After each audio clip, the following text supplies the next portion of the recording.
Deixar minha colinha aqui, senão eu esqueço. Boa noite. Que bom que vocês vieram. A gente sabe que a correria é grande, né, durante o dia. Que a gente tem muito compromisso, que a gente tem muito horário para cumprir, né? E esse friozinho aí convida a gente para ficar em casa, né? Mas a gente é forte. Então, para quem está visitando a nossa casa hoje, primeiro dia, toda quinta-feira a nossa palestra começa às 8 horas. A gente tem a prece de abertura. Antes da prece a gente dá uns recadinhos. Logo depois a gente tem a palestra e o passe. Nós temos também grupos de estudos. Temos um grupo de estudo na terça-feira, que é presencial, das 4h30 às 5h30. Isso é a iniciação espiritismo. No sábado, nós temos um grupo de estudo que ele é presencial e online. É o Evangelho segundo o Espiritismo. É das 5 horas às 6h30. No domingo, ele é só online. É das 7 horas às 8h30. Tá? Também é o estudo do Evangelho segundo o Espiritismo, mas ele é junto com o Livro dos Espíritos. Nós temos a evangelização infantil, que acontece agora junto com a palestra. As crianças são recebidas às 8 e mais ou menos umas 8h40, 8h45 elas são liberadas. É bom que as crianças venham participar, porque já tem o conhecimento da doutrina, né?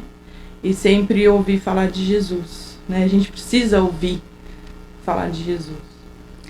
Nós temos também, ali na frente, quando a gente chega, tem um balcãozinho ali, um apoio, que tem vários papéis ali, caneta, que a gente pode anotar o nome de pessoas que a gente sabe que está precisando nesse momento de uma ajuda, né, de uma prece, de um carinho.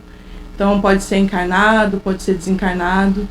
E ali pertinho da porta, ó, tem uma caixinha ali, a gente escreve lá e deposita ali, tá bom? A gente também tem essa biblioteca, tem vários títulos, mas a gente não faz nenhuma anotação, só chegar, pegar, fazer sua leitura com muita alegria e devolver, tá bom? Hoje o nosso palestrante é o nosso amigo Eduardo. Tenho certeza que ele preparou muita coisa pra gente com muita alegria, muito bom ânimo. E que isso nos traga muita confiança, que as suas palavras cheguem ao nosso coração, à nossa consciência e nos traga muita coragem, muita fé pra gente continuar o nosso caminho. Tá bom? E logo depois da palestra a gente tem o passe. E esse momento do passe, ele é muito importante porque a gente precisa estar sempre conectado com a espiritualidade, né? Pra gente receber tudo aquilo que eles prepararam pra gente hoje, né? Com muito carinho, desde cedo. Eles já estão aqui, cada cadeirinha aí já está preparada para cada um que vai sentar, né? A gente acha que escolhe, mas eles escolhem primeiro, tá bom? Então, que a gente consiga manter o celular desligado, que a gente consiga se manter mais em silêncio, mais em oração, para que quando a gente entre na câmara de passe, tudo aquilo que foi preparado para a gente consiga receber, tá? Nosso campo áureo esteja aberto, nosso coração, nosso pensamento esteja junto com eles, certo? Tá bom? Se alguém tiver alguma dúvida, alguma coisa, é só pedir informação para mim, pro Diego, pro Eduardo, pra Kelly, tá bom? Então vamos fazer a nossa prece? Se alguém...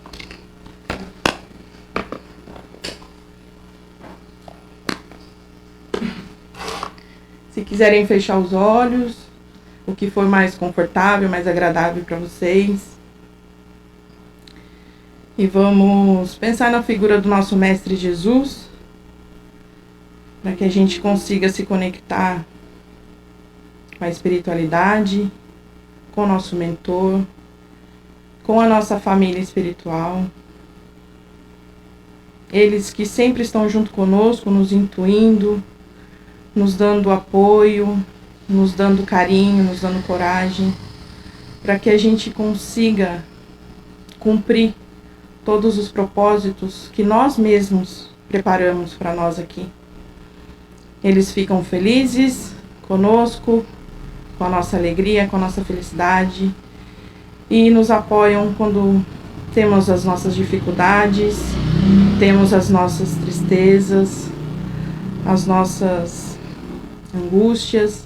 Eles estão sempre conosco, tenhamos certeza disso, mas se temos Jesus como norte, como luz do nosso caminho, a gente tem certeza que vamos chegar no final e cumprir. Vamos chegar felizes com tudo aquilo que a gente desejou para nós mesmos.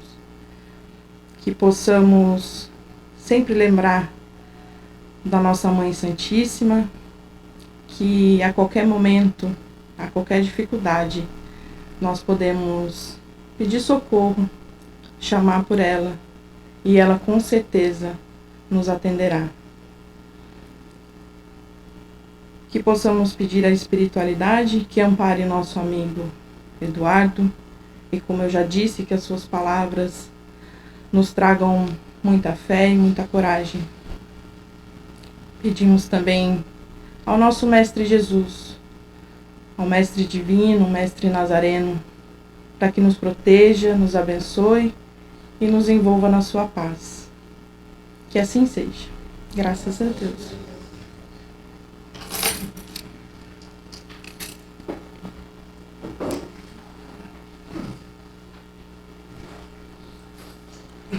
Boa noite a todos, sejam todos muito bem-vindos, e é sempre uma satisfação, uma honra poder estar aqui falando sobre Jesus, sobre o seu Evangelho. E eu não tenho a pretensão aqui de ensinar, de ser um pastor, nada, porque acho que como todos aqui, somos todos aprendizes, né? E o tema de hoje é o capítulo 24 do Evangelho segundo o Espiritismo. Não coloqueis a candeia sobre o alqueire. E eu gosto muito de falar sobre o Evangelho segundo o Espiritismo e sobre o Evangelho em si, porque o propósito de tudo, dos fenômenos espíritas, da mediunidade, né, de todo o nosso aprendizado, de tudo, todo o bem que a gente faz, é o quê? É evoluir segundo os ensinamentos de Jesus. Porque antes de sermos espíritas, nós somos cristãos, né? Jesus é o centro de tudo, os seus ensinamentos. Então eu vou começar explicando o que quer dizer candeia sobre o alqueire. A candeia, isso acho que todo mundo deve conhecer. A candeia, o candeeiro, como dizem lá no Nordeste, é aquela lamparina, né? Nos tempos mais modernos, usava querosene. Naquele tempo de Jesus, queimava azeite. E o alqueire são aqueles vasos, aqueles jarros que eles usavam para guardar água, guardar comida, guardar todo tipo de coisa. Então o que é não colocar a candeia sobre o alqueire? É você colocar a luz e cobrir aquela luz. Por quê? Porque o propósito da luz é iluminar, é se espalhar pela casa, pelo ambiente, né, trazendo claridade. E, metaforicamente, a luz é o quê? É o conhecimento, é a bondade que a gente tem. Então a gente deve nunca deixar sobre o alqueire, a gente deve iluminar, ainda que a nossa luz seja fraca, a gente deve iluminar os outros, iluminar o mundo. Existe uma passagem no livro Os Mensageiros, né, que é o segundo livro da coleção do André Luiz, que ele está visitando um posto de socorro, no umbral. E esse posto de socorro, ele atende espíritos de pessoas muito materialistas que acreditavam no nada depois da morte. E essas pessoas acabam encontrando o quê? O nada. Então elas ficam inertes, assim, deitadas em macas, como se fossem cadáveres, né? Tanto que são chamados de espíritos cadavéricos. E nesse posto de socorro não tem muito que a espiritualidade possa fazer. Pode fazer, dar passes, tratamentos magnéticos e orar. Então o André Luiz está numa sessão de oração, né? Eles estão orando por aqueles espíritos. E estava ele, o companheiro dele, o instrutor dele, alguns espíritos dos poucos que haviam despertado, né, que continuaram trabalhando nesse posto. O dirigente do posto e a esposa do posto, em outra encarnação, né, que eles estavam desencarnados, inclusive eles não estavam vivendo juntos, porque ela já estava num plano mais elevado, mas estavam todos lá reunidos. E cada um emanava uma luz conforme o seu grau de evolução. Então aqueles espíritos que tinham sido recém-despertados, eles emanavam uma luz fraquinha. O André Luiz e o companheiro dele, uma luz já maior. O orientador do André Luiz, maior ainda. O dirigente também, uma luz bem reluzente. E a esposa do dirigente, que já era um espírito mais elevado, emanava uma luz muito brilhante. Mas ainda assim, todos emanavam a sua luz e estavam doando na medida do que você tem, né? Então, para começar aqui, eu vou ler aqui o que diz o Evangelho sobre esse tema, né? Primeiro, Mateus, capítulo 5, versículo 15. Não se acende uma candeia para colocá-la sobre o alqueire, mas colocam-na sobre um candeeiro, a fim de que ela clareie todos aqueles que estão na casa.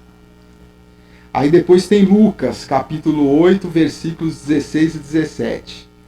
E ninguém, acendendo uma candeia, a cobre com algum vaso, ou a põe debaixo da cama, mas põe-na no candeeiro, para que os que entram vejam a luz. Porque não há coisa oculta que não haja de manifestar-se, nem escondida que não haja de saber-se e vir à luz. Aí tem Mateus, capítulo 13, versículos 10 a 15. E, acercando-se deles os discípulos, disseram-lhe: por que lhes falas por parábolas? Ele, respondendo, disse-lhes: porque a vós é dado conhecer os mistérios do reino dos céus, mas a eles não lhes é dado.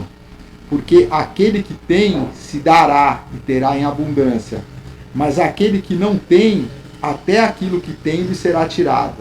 Por isso lhes falo por parábolas, porque eles, vendo, não veem, e, ouvindo, não ouvem nem compreendem. E neles se cumpre a profecia de Isaías, que diz: ouvindo ouvireis, mas não compreendereis, e vendo vereis, mas não percebereis, porque o coração desse povo está endurecido, e ouviram de mau grado com seus ouvidos, e fecharam seus olhos, para que não vejam com os olhos e ouçam com os ouvidos, e compreendam com o coração, e se convertam, e eu os cure. Então, por que Jesus falou por parábolas naquele tempo? Porque o povo ainda não tinha maturidade para receber os ensinamentos que ele estava trazendo, mas esses referentes às leis da natureza, a coisas que a gente agora conhece como reencarnação, outros mundos, né, outras moradas. Agora, certas coisas ele falou explicitamente. Ele falou sobre o amor, sobre a caridade, né, sobre o perdão. Essas coisas ele falou explicitamente. O que ele não falou explicitamente era porque aquele povo não teria a compreensão para receber aquele ensinamento. Porque a luz ela tem dois lados, né? O que acontece? Por exemplo, a gente está dormindo, né? Está um dia claro, muito sol. Você abre o olho e olha na direção do sol, o que vai acontecer? Vai ofuscar a sua vista. E o mesmo vale para o conhecimento, porque se a gente receber um conhecimento além da nossa capacidade, o que vai acontecer? A gente vai ser ofuscado por esse conhecimento e ele vai fazer mais mal do que bem para a gente. Entendeu? Então, tudo é revelado a seu tempo, conforme a maturidade daquele que recebe o conhecimento. Inclusive o seguinte, quando a gente já atinge uma maturidade suficiente para receber determinado conhecimento, a gente vai procurar esse conhecimento por iniciativa própria. Por quê? Porque vai aguçar a nossa curiosidade e a gente vai acabar procurando isso, né? E essa verdade, né, que Jesus trouxe, parte por parábola, parte explicitamente, ela vai sendo revelada gradualmente, nunca, porque a natureza não dá saltos, nunca vem tudo de uma vez, uma avalanche de conhecimento, porque também seria extrapolar a nossa capacidade de compreensão, né? Então Jesus, como eu disse, né, ele se exprimiu por parábolas por causa disso, né? E mais para frente, o Espiritismo veio trazer à tona muitas das leis naturais de forma clara, né, de forma racional, que Jesus não pôde trazer naquela época. Por quê?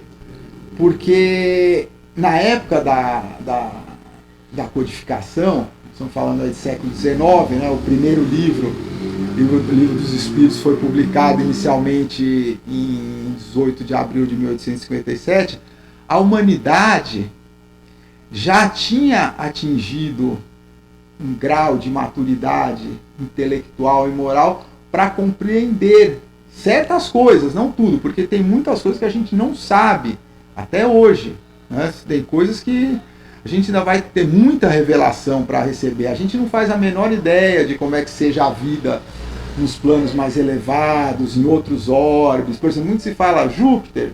Júpiter é o planeta mais evoluído do nosso sistema solar. A gente faz alguma ideia de como é a vida lá? Nenhuma. Então, nessa época de Kardec, né, que é chamado do Iluminismo, o que possibilitou essa evolução, né, intelectual e até certo ponto a moral? Normalmente a intelectual até acaba indo um pouco mais rápido que a moral, né? Foi o quê?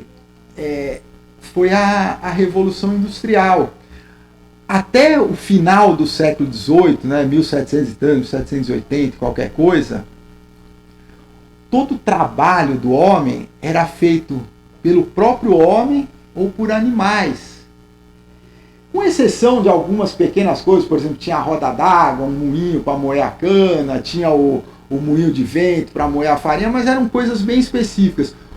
O trabalho todo era feito praticamente pela força humana ou pela força animal. Então não sobrava muito tempo para o homem poder pensar, poder estudar. O homem tinha que trabalhar, acordava, ia para a roça, ia cuidar da lavoura, ia cuidar do artesão, do seu artesanato, era tudo feito à mão, né?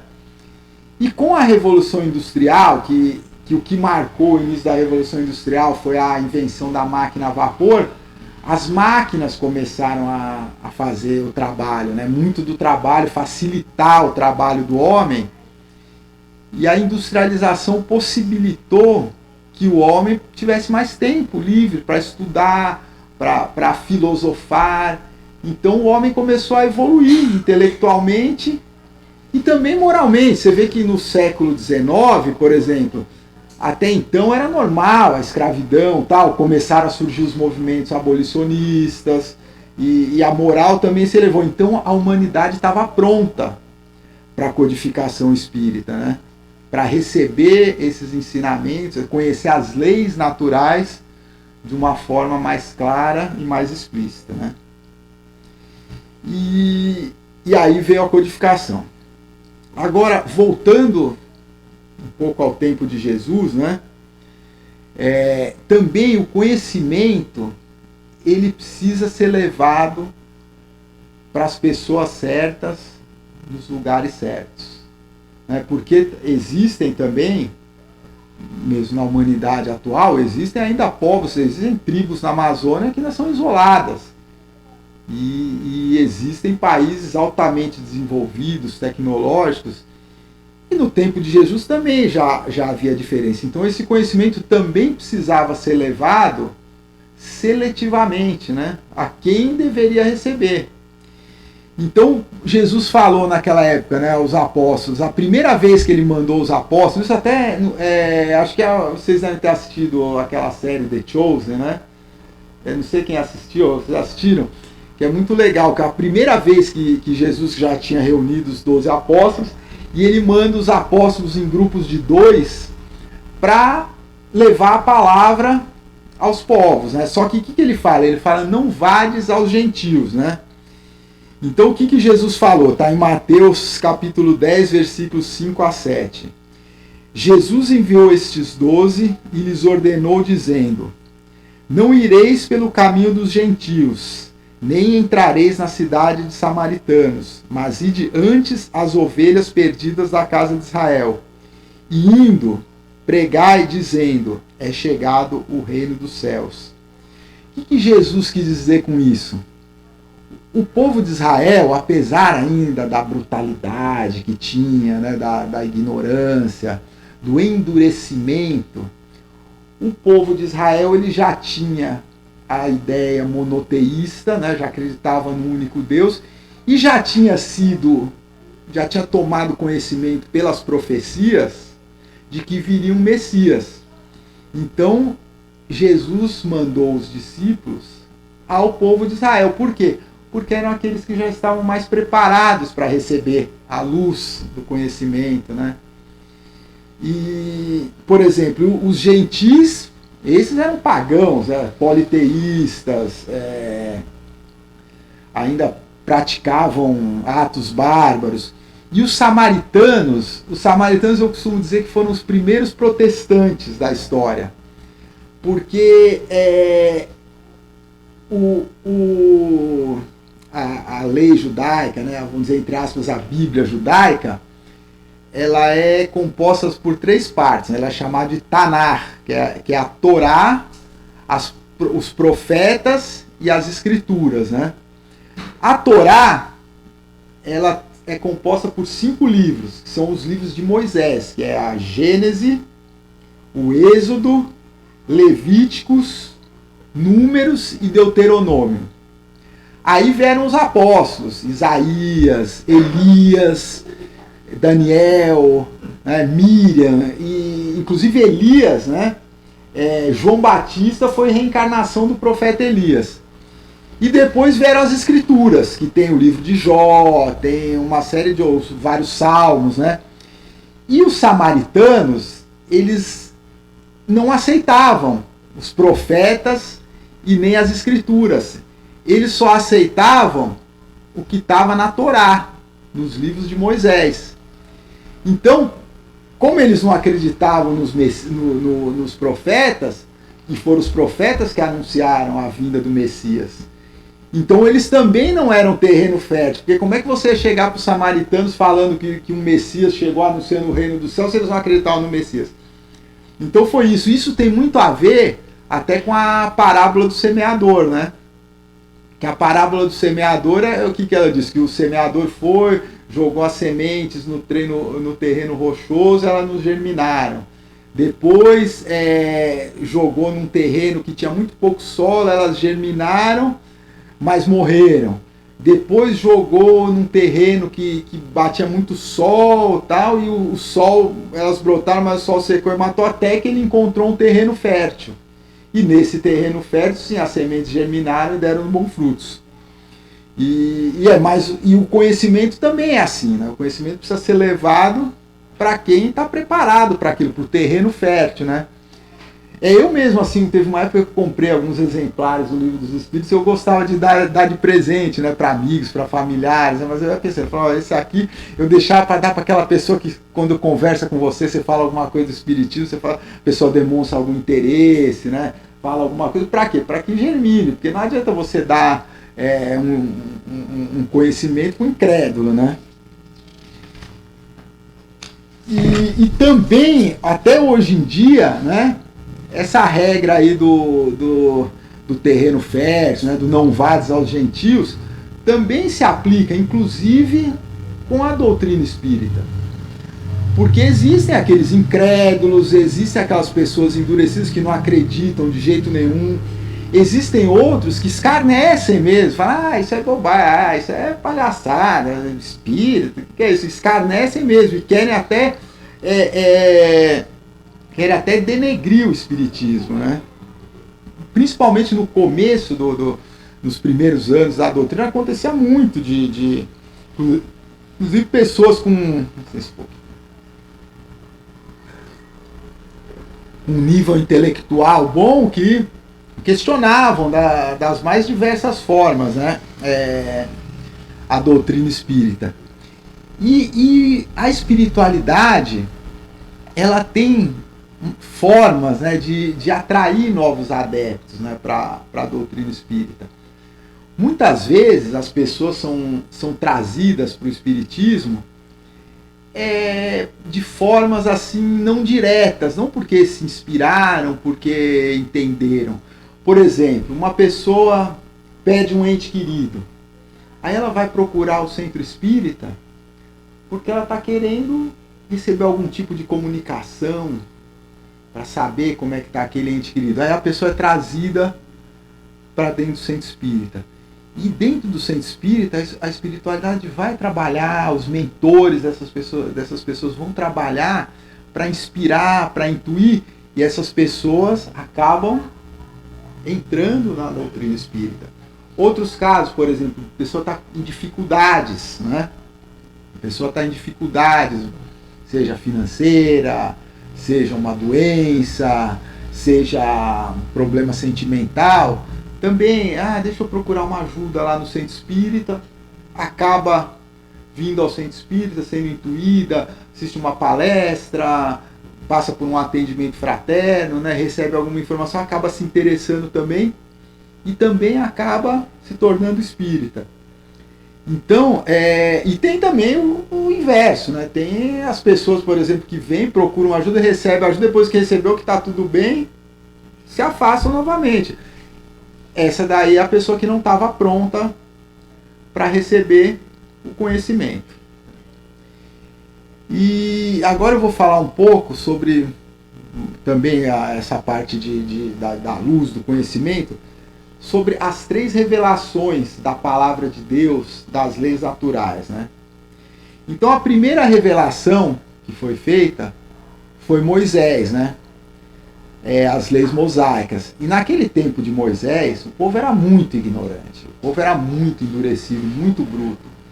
Então aquele povo, não adiantava você falar de amor, de caridade, de perdão, porque estava além do grau, do patamar de evolução moral, né, intelectual que eles tinham.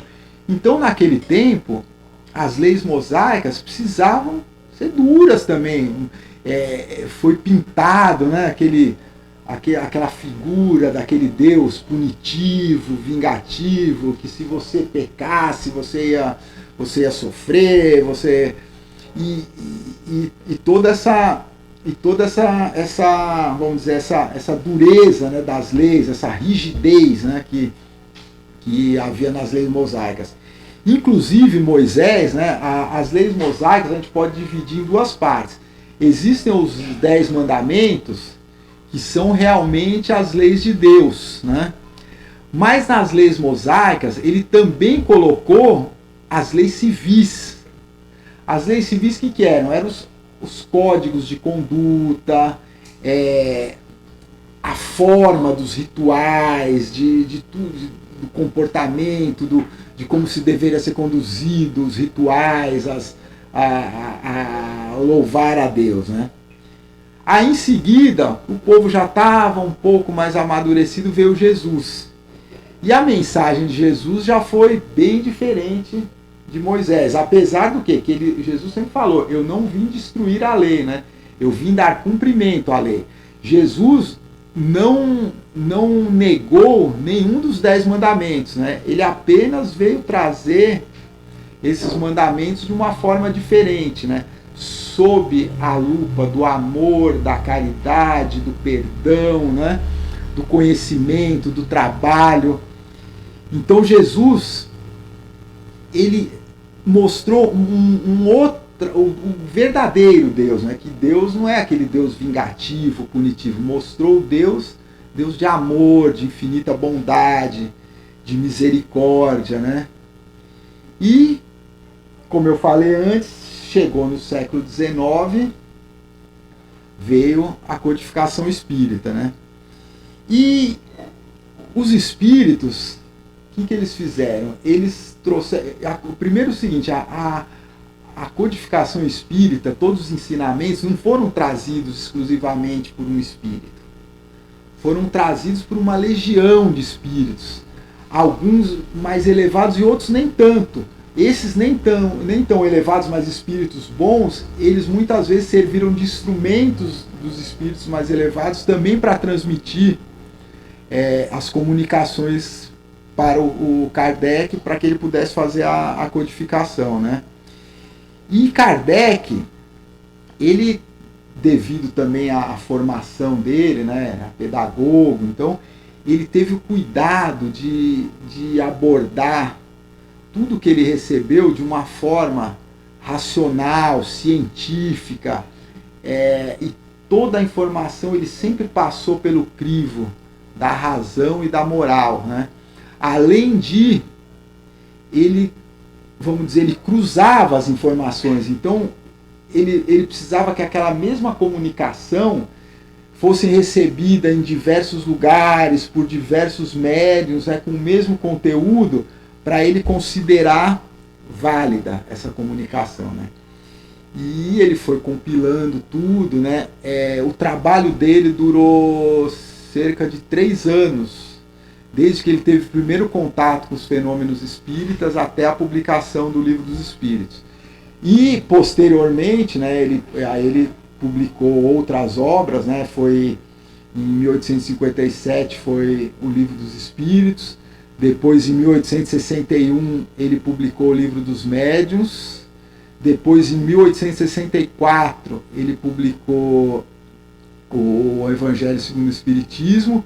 Em 1865, ele publicou O Céu e o Inferno. E em 1868, ele publicou a Gênese. Então, esse trabalho do Kardec, né?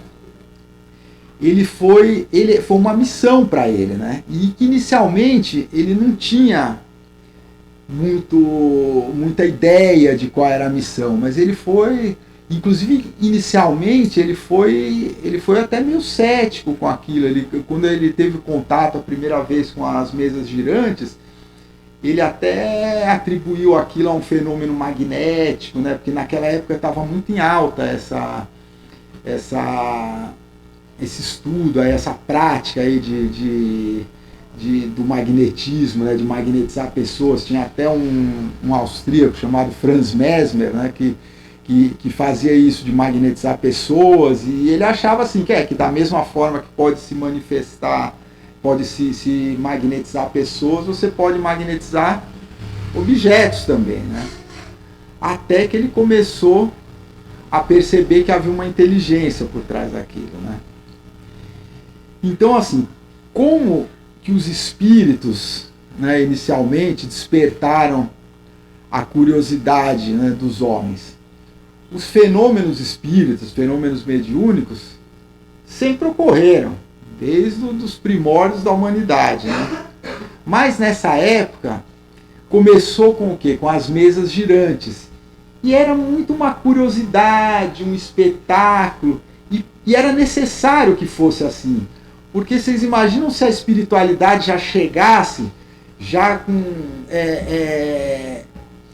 comunicando aspectos sérios da doutrina e coisas técnicas e tal, não ia atrair as pessoas. Então, começou com isso, como uma curiosidade, aí foi atraindo a atenção das pessoas. E aí, com o tempo, essas comunicações já foram tomando um caráter mais inteligente, mas ainda assim eram comunicações mais assim frívolas, mais superficiais. Os espíritos falavam sobre coisas do mundo material, sobre o futuro e tal, e gradativamente isso foi ficando mais sério. Inclusive o seguinte, as primeiras reuniões que o Kardec começou a participar eram abertas, qualquer um que pudesse, que quisesse e pedisse autorização, podia participar. Então, ainda era, vamos dizer, entre aspas, era meio bagunçado. Depois é que o negócio foi se tornando mais reservado e o conteúdo das comunicações foi ficando mais sério, né? Então, como é que Kardec, eu vou falar um pouco a história agora de como é que Kardec se iniciou no espiritismo, né? Isso ele conta no livro dele, Obras Póstumas, né? E esse livro até eu recomendo, eu estou terminando de ler agora. Ele é muito bom porque ele é muito mais sobre o próprio Kardec do que sobre a doutrina. Então, o Kardec relata muito as experiências dele, as ideias dele, né? Coisas assim que ele ainda não tinha certeza, que ele ainda estava estudando, dúvidas que ele tinha. Inclusive a Revista Espírita também, né? A Revista Espírita também tinha esse propósito, né? Ela tinha um propósito de ser uma coisa mais experimental, né? Antes de chegar a uma conclusão definitiva, para que aquilo no futuro se tornasse um livro, ele fazia determinados estudos, assim, relatava coisas empíricas, né? Coisas práticas na Revista Espírita, que depois acabariam ou não se tornando livros, se tornando publicações, né? Então começou o primeiro contato do Kardec, foi em 1854, né? E ele foi convidado pelo Sr. Fortier, que era um amigo dele, tal, que inclusive era um magnetizador, para participar de uma reunião dessas de mesas girantes. E foi a primeira vez que ele teve contato com fenômenos espíritas. E ele ficou cético ainda nessa época. Ele achava que era propriedade magnética, né? Aí, algum tempo depois, o Sr. Fortier informou para ele, falou, olha, essas mesas, além delas se moverem, elas também respondem perguntas. Aí o Kardec já pensou, falou, opa, peraí, se ela responde perguntas, deve ter alguma coisa inteligente aí, né? Aí mais pra frente, já em 1865, o Kardec se encontrou com o Sr. Carlotti. E o Sr. Carlotti já tinha uma certa idade, tinha sido funcionário público e tal.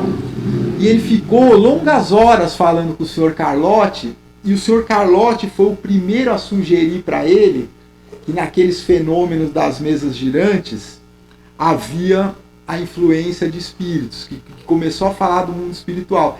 E foi despertando a curiosidade do Kardec, né? E ao mesmo tempo foi despertando a curiosidade e aumentando as dúvidas dele. Mas o Kardec, como já tinha essa missão, né, que ele ainda nem sabia, nem conhecia essa missão, né, mas ele já era intuído, tal, e aquilo já estava latente nele, porque ele já estava no planejamento encarnatório. E então ele começou a se aprofundar no assunto, né? E nesse mesmo ano, em maio, né, ele foi na casa da senhora Roger, né, com o senhor Fortier, e conheceu o senhor Partier e a senhora Planet-Maison, né? E começou a participar de reuniões mediúnicas na casa dela, né? E nessas reuniões mediúnicas, já ele começou a presenciar as escritas, né, a psicografia, né? E era feito assim, era colocado sobre uma mesa, uma lousa, e eles colocavam numa cesta e tinham uma pena, né, ali, e a cesta se movendo e escrevendo nessa lousa, né? E foi aí que ele chegou à conclusão, falou, opa, peraí, né? Se esse fenômeno tem um efeito inteligente, então a causa tem que ser inteligente também, né? E mais pra frente ele começou a participar de reuniões com o Sr. Boudin, né, que as duas filhas eram médiums, né, e também faziam essa psicografia com a lousa. Inclusive as filhas do Sr. Boudin são muito famosas, né, inclusive naquele filme do Kardec, né, fala muito. E foi nesse tempo que o principal espírito que se comunicava com eles se chamava Zéfiro, né? Zéfiro é vento na mitologia, né? E era um espírito que não era muito evoluído, né? Mas ele era um bom espírito. E ele, nesse trabalho inicial do Kardec, ele ajudou muito. Inclusive, ele disse ao Kardec que ele era um protetor da família do Kardec, né? E também foi assim, né? Começou com coisas mais superficiais, coisas da matéria e tal, e foi evoluindo para coisas mais sérias, inclusive esse espírito Zéfiro também os espíritos superiores utilizavam ele, né, como intermediário, né, para certas comunicações. E Kardec, com isso, foi aplicando a metodologia científica, né? Observava, cruzava dados, né? Analisava racionalmente, moralmente, né? E ele viu aí que aí estava a chave para entender, né, diversos problemas relativos ao passado e o futuro da humanidade.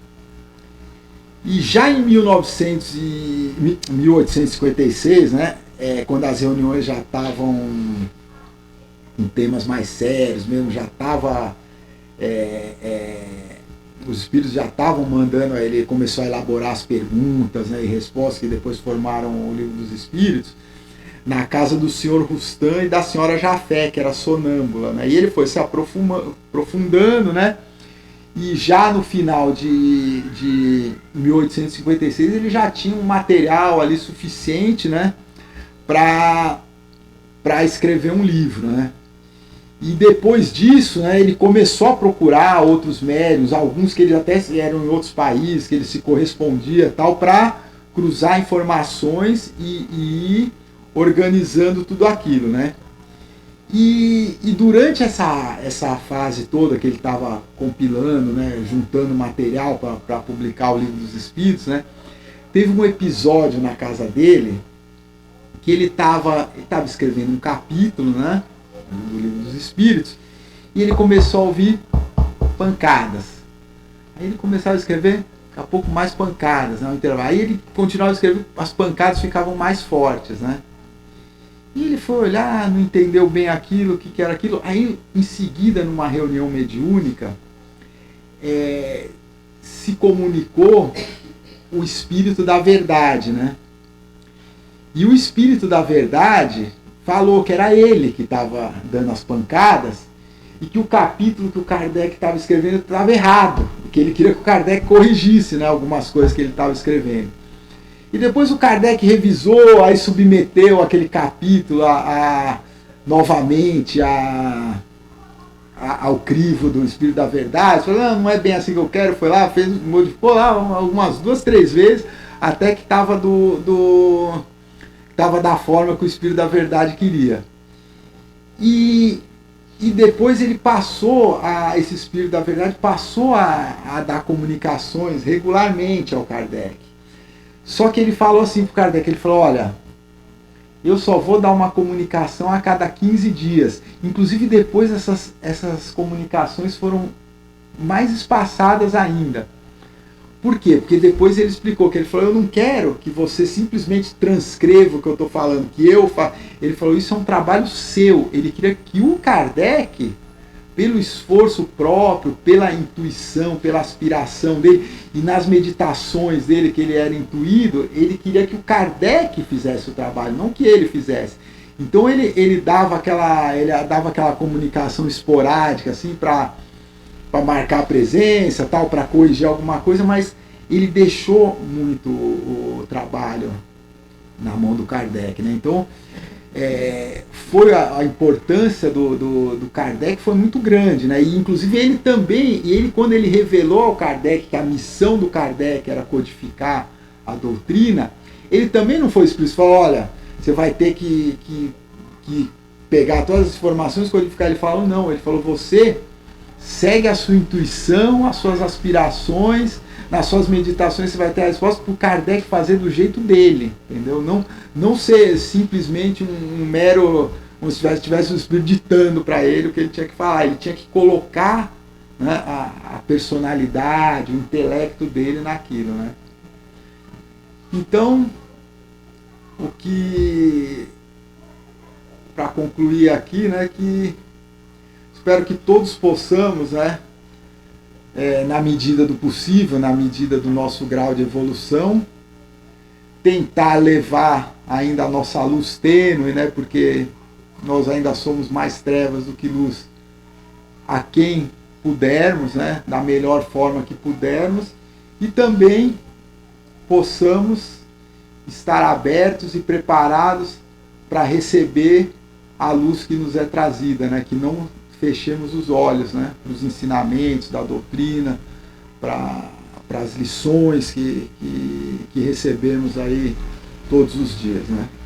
Então, Deus abençoe a todos, uma boa noite e obrigado aí pela paciência de me escutarem.